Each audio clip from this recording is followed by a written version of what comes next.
Ok. Boa noite a todos, né? Sejam bem-vindos a mais uma noite de estudos sobre mediunidade, né? Nós somos, se não me engano, 6 estudantes, né? Meu nome é Luiz, para aqueles que não me conhecem, e nós estamos há basicamente um mês e meio nesse livro, né? Nos domínios da mediunidade. Nós estamos vindo já nos últimos 2 anos, 3 anos, fazendo uma leitura um pouco mais técnica do projeto Manuel Filomeno de Miranda.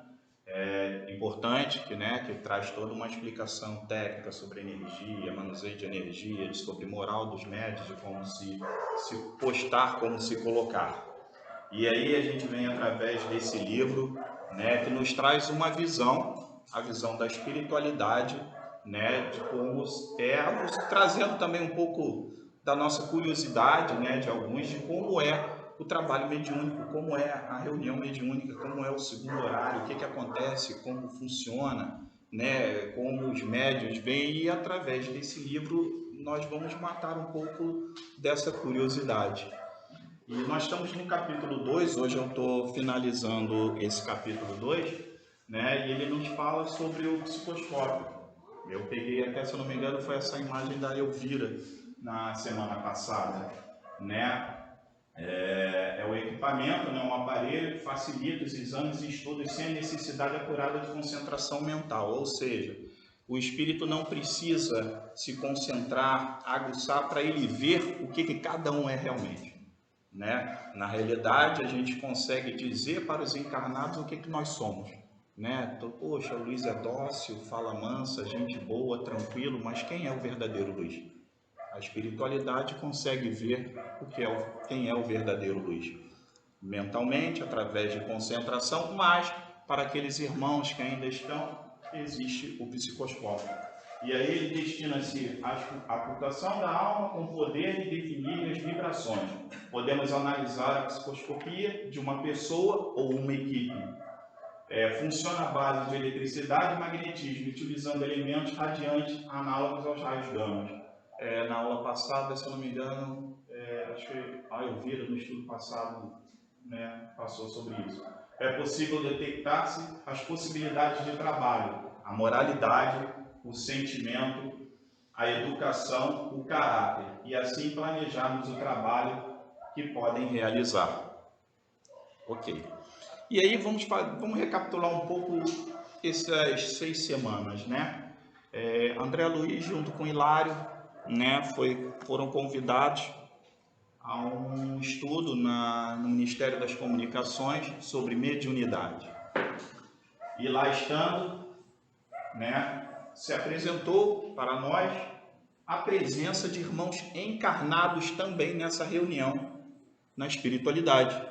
Né? A gente às vezes pensa na espiritualidade só está lá quem desencarnou. Não necessariamente. Nós sabemos que quando todos nós dormimos, né, nós temos o desdobramento, né, onde o espírito, através do que a gente chama do cordão de prata, né, vulgarmente chamado cordão de prata, o espírito sai do corpo material e ele se desloca.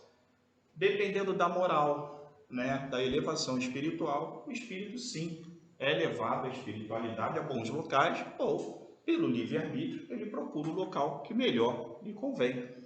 E neste caso ele apresenta Hilário, apresenta André Luiz, Aulos e os irmãos encarnados. Esses irmãos representados por aquela linhazinha branca clara em que a gente vê na cabeça. Ou seja, são irmãos encarnados que estavam dormindo e conseguiram ser levados, ou transmediúnicos, e foram levados à espiritualidade para participar também da reunião do estudo. Após o término desse estudo, André Luiz e Hilário, junto com Aulo, foram convidados a vir ao globo terrestre para dar continuidade ao estudo de mediunidade, para que eles pudessem presenciar o trabalho mediúnico de uma casa espírita, né? E aí eles vêm, né, até o globo terrestre e eles adentram a uma casa espírita, que o livro ele até descreve as características um pouco parecida com a nossa, eles adentram um grande portão, que não é a referência, mas eles entram num grande salão, onde é dado os estudos públicos, que é exatamente esse salão aqui, onde nós temos esses estudos, e eles adentram numa pequena sala, onde estão reunidos 10 irmãos em uma mesa mediúnica, e eles presenciam esses 15 minutos antes da reunião, esses irmãos em oração. E aí eles montam o psicoscópio. Hilário, por sua vez, pula, preocupado com, peraí, vocês conseguem identificar o que eu sou?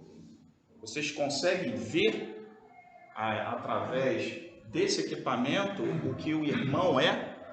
E aí ele faz duas perguntas que foi colocada na semana passada e eu acho muito importante para que a gente possa fazer uma reflexão.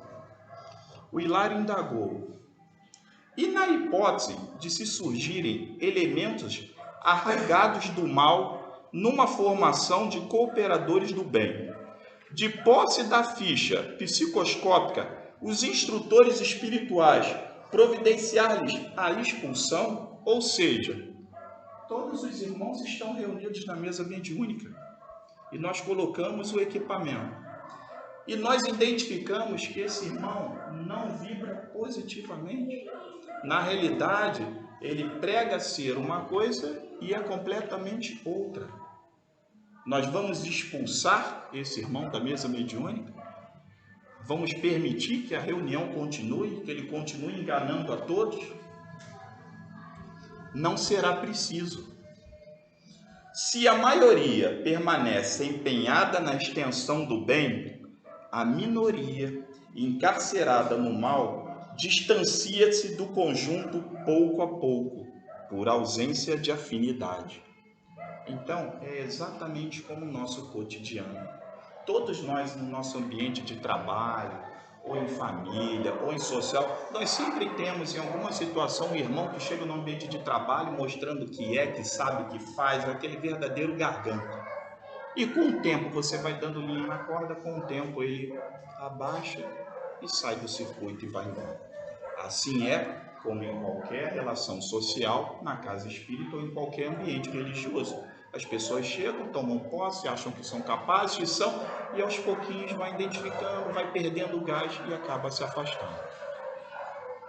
Contudo, Hilário continua, alegou meu companheiro, que é o Hilário, que acontece numa instituição cujo programa elevado degenera ao desequilíbrio, induzindo-nos a reconhecer que a virtude aí não passa de bandeira fictícia, acobertando a ignorância e a perversidade. Ou seja, e se ao invés desse irmão estiver na mesa mediúnica, e se for a casa, o templo religioso, se eles pregam uma coisa, a libertação, a cura, a paz, e na realidade não é nada disso. E aí o irmão responde: então, neste caso, adiantou o interpelado, tolerante, dispensamos qualquer regime de perseguição ou denúncia. Encarrega-se a vida de colocar-nos no lugar que nos compete. Ou seja, por que eu quis colocar essa passagem? Para que a gente possa ter um pouco de reflexão. A espiritualidade amiga, ela olha a todos nós com muito carinho. Ela percebe e consegue ver as ausências de virtude e todas as nossas mazelas e caídas morais. Mas como nós vemos uma criança pequena, um bebezinho, uma criança de 1 ano, quando ela inicia a comer, ela não se suja, ela não deixa a comida cair, mas nós pacientemente sabemos que aquilo é o quê? É um processo. Aquele é um processo de aprendizado para a criança. Ela vai se sujar, ela vai errar a boca, mas ela vai, através daquele trabalho, ela vai conseguir evoluir e ela vai conseguir comer sozinha. E é exatamente assim que a espiritualidade nos olha.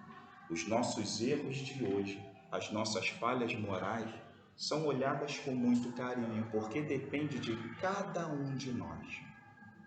Cada um de nós aqui, todos nós com certeza vamos evoluir, mas cada um ao seu tempo, não ao meu.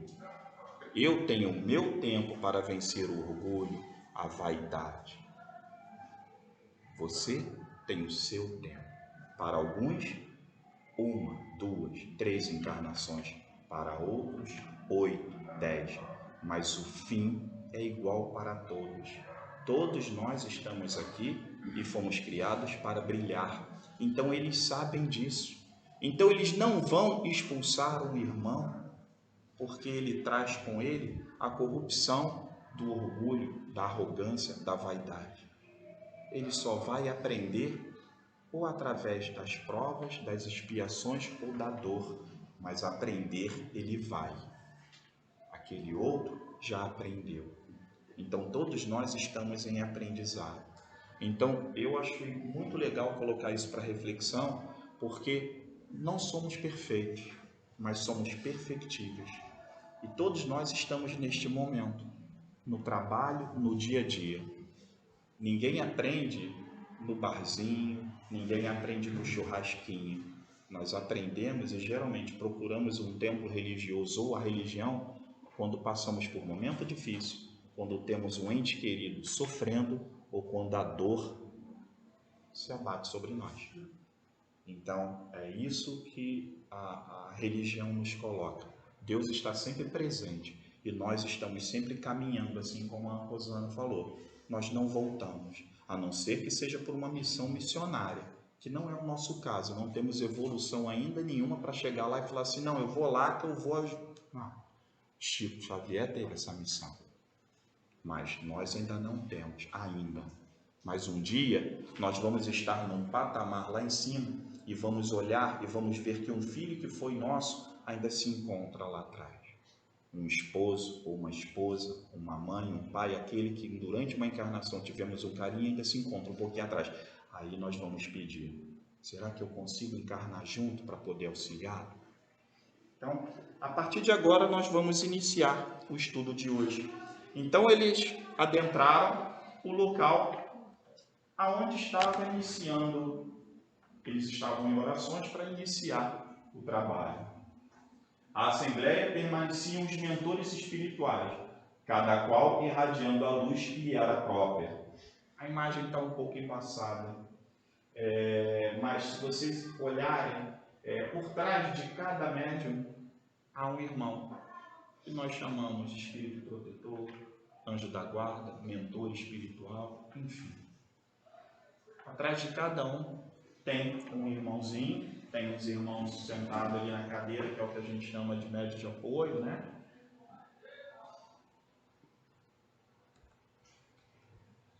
Aí, admirado, porém, com os irmãos da esfera física, sei lá, a se revelarem tão afins na onda brilhante que se reuniam, perguntei entusiasmo: Aulos, amigo, os companheiros que visitamos são porventura grande iniciados na revelação divina? Ou seja, cada médium aqui na mesa vibrava, emitia uma luz. E ele, em ver aqueles irmãos encarnados emitindo luz, né, se surpreendeu com a situação. Não, estão muito longe de semelhantes apóstolos. O que vemos são 4 irmãs e 6 irmãos de boa vontade. Pessoas comuns que se apresentam na terra. No entanto, trazem a mente voltada para os ideais superiores da fé ativa, a expressar-se em amor pelos semelhantes. Procuram disciplinar-se, exercitam a renúncia, cultivam a bondade constante e, por intermédio do esforço próprio no bem e no estudo nobremente conduzido, adquiriram elevado teor de radiação mental. Ou seja, meus irmãos, todos nós temos luz, todos nós somos luzes. Se Deus é luz e é amor, e nós somos filhos de Deus, a centelha divina está dentro de nós. Basta praticar o bem, basta viver no auxílio ao próximo para nós conseguirmos brilhar. Hilário imaginou que cada irmão daquele que estivesse brilhando fosse um espírito superior, fosse um irmão das esferas superiores encarnados na Terra. E Aulus apenas diz o seguinte: não, são irmãos encarnados, mas que praticam o bem, iniciam a sua reforma íntima. Hilário, que utilizara o psicoscópio em primeiro lugar, fica deslumbrado como criança espantada. Mas e a luz? A matéria que conhecemos no mundo transfigurou-se. Tudo aqui se converteu em claridade.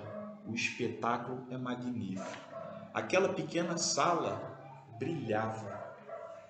Era um sol.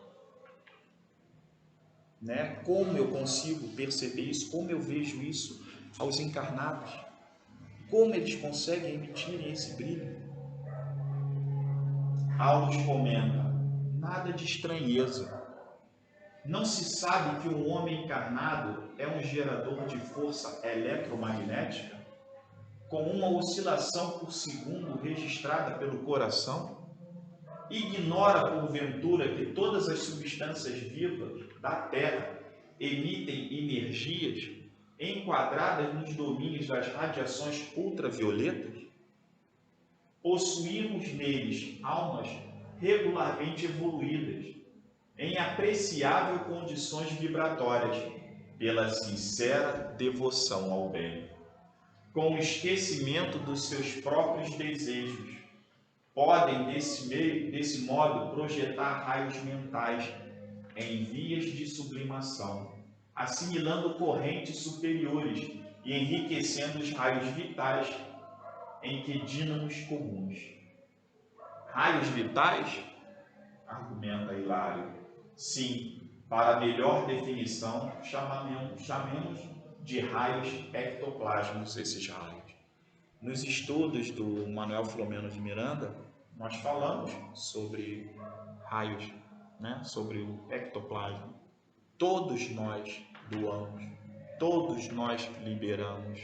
E durante a reunião mediúnica, eles absorvem, a espiritualidade absorve muito esse ectoplasma que nós emitimos. É muito importante para eles. E eles não conseguem emitir. Manuseio, mas emitir só o ser vivo. Todo ser vivo emite ectoplasma. É através dele que muitas das vezes chega um irmãozinho dizendo que está sem uma mão, sem um braço, com uma perna quebrada, mutilado, e é através desse ectoplasma que se consegue equilibrar esse corpo perispiritual dele. É através desse ectoplasma, manuseando essas energias, que consegue se refazer o corpo do irmão.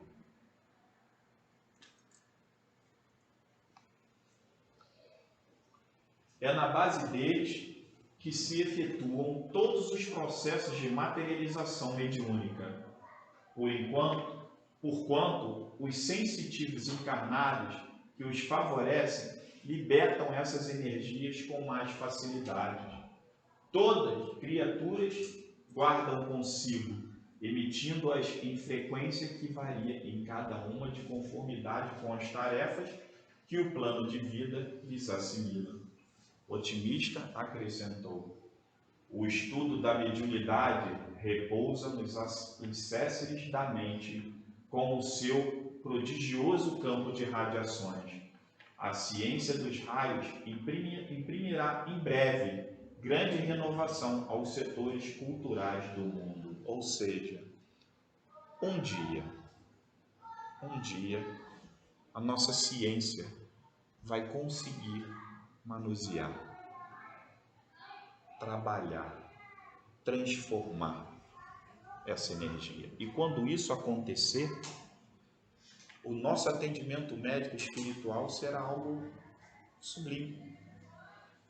Porque o médico, ele vai conseguir manusear essa energia, e ele vai conseguir tirar aquela mancha perispiritual, aquele sinal ainda do corpo.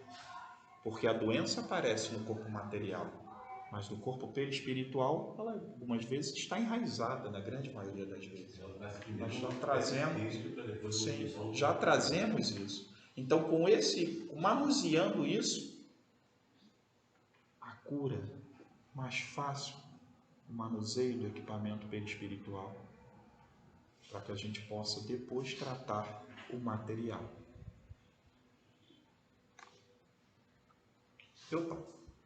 Acabou, meus irmãos. Finalizou o capítulo 2.